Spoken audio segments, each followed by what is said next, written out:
토트넘이 아스톤 빌라에게 2대1로 패배하면서 결국에는 4일 안에 컵 대회 2개를 탈락하네요. 충격적인 수모를 겪고 있습니다. 이 가운데에는 역시 안제 포스테코글루 감독의 결정 문제가 있다라고 이야기가 나오고 있는데, 특히 손흥민 선수의 기용이 이거 지금 제대로 되지 못하고 있는 거 아니냐.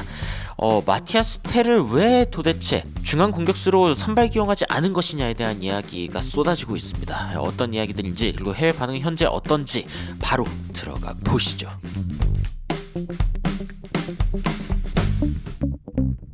토트넘의 선발 라인업은 다음과 같았습니다. 킨스키, 포로, 단소, 그레이, 스펜스, 베르발, 벤탄쿠르, 클루셉스키, 무어, 텔, 손흥민. 그런데 이제 중앙 공격수로 손흥민 선수를 기용하는 형태를 썼습니다.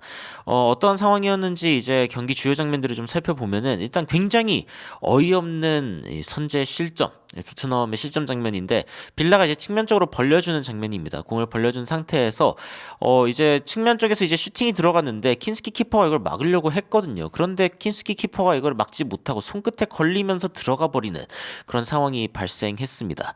토트넘 입장에서는 1분도 되기 전에 선제골을 얻어맞으면서 불리한 시작을 하게 되는 그런 상황이었는데, BBC에서는 단 57초 만에 아스톤 빌라가 선두를 차지했다라고 이야기를 하면서 제이콥 램지의 골을 조명했습니다.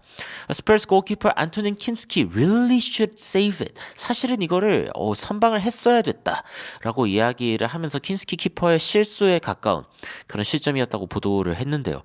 그런데 토트넘도 이제 기회가 나름 있었습니다. 특히 이 장면은 손흥민 선수에게 굉장히 좋은 기회였죠. 측면적으로 이제 공을 전해준 토트넘이 바로 이제 그 결을 살려가지고 안쪽으로 넣어줬고, 손흥민 선수가 이 슈팅을 가져갔는데 이게 키퍼 정면으로 가버리면서 에밀리아노 마르티네즈 키퍼의 선방으로 막혀버리고 마는 손흥민 선수의 장면이 있었습니다. 사실 패스가 굉장히 좋았고 손흥민 선수가 원터치로 처리를 하려고 했는데 이 구석 쪽이 아니라 너무 키퍼 정면 쪽으로 가버리면서 문제가 생긴 것이죠.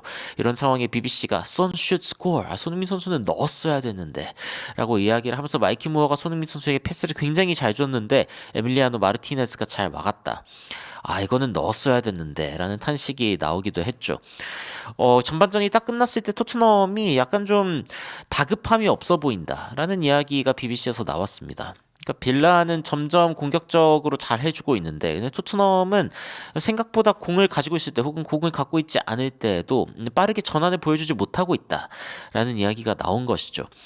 그리고 토트넘에 이제 또 결정적인 장면이 하나 더 있었는데, 이제 측면 쪽으로 공을 주고, 그리고 이 상황에서 이제 2대1 패스를 주고받은 상황에서 이제 손흥민 선수에게 공이 다시 한번 갔는데, 손흥민 선수의 슈팅이 이제 상대 수비의 발에 걸려버리면서, 그러면서 이제 좋은 슈팅 기회가 날아간 장면이 하나 있었죠. 이 장면도 아쉬웠는데 토트넘이 추가 실점을 하고 맙니다.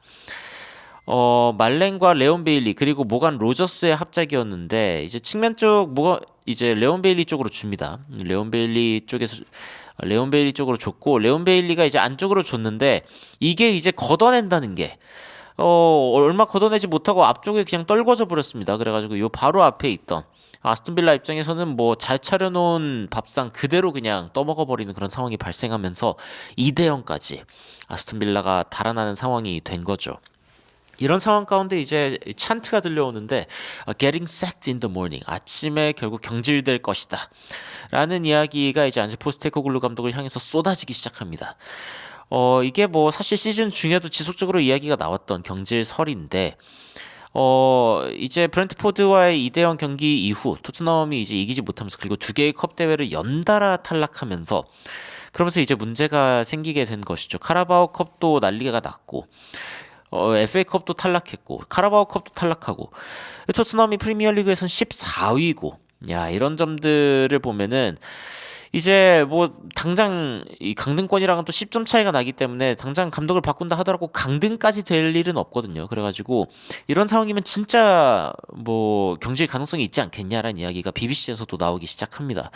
물론 이제 토트넘에서는 클루셉스키의 패스 그리고 마티아스 텔의 슈팅으로 인해서 이제 골을 넣는 상황이 있기도 했습니다만, 굉장히 늦은 시간에 넣었죠. 추가 시간에 이제 넣었는데, 그런데 이제 오히려 이게 더 문제가 됐습니다. 무슨 뜻이냐면은 마티아스 텔을 중앙 공격수로 애초에 기용했으면 더 낫지 않았겠냐.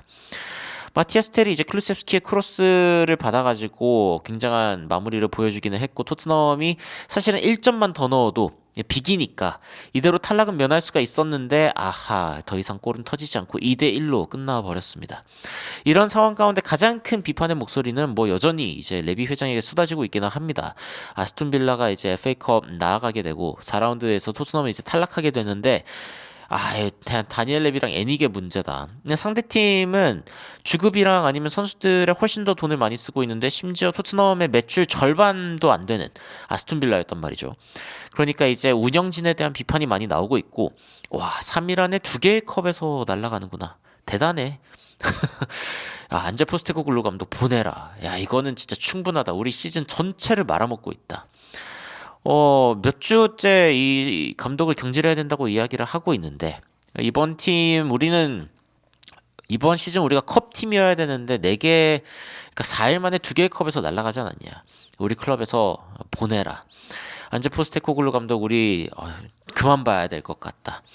이런 결과를 기대하기는 했는데 여전히 실망스럽네 라는 이야기도 있고 이 이야기죠. 이게 안제 포스테코글루 감독이 손흥민 선수를 굳이 중앙에 썼어야 했을까?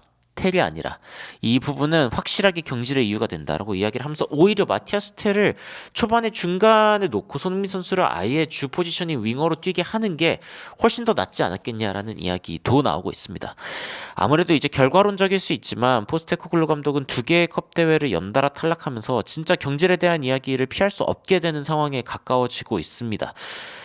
토트넘 입장에서는 그나마 이제 좀 희망을 걸 수 있는 컵 대회 하나를 또 허무하게 날려버린 셈이 되었고, 손흥민 선수는 아무래도 자신이 놓친 기회가 아쉽기는 하겠지만요.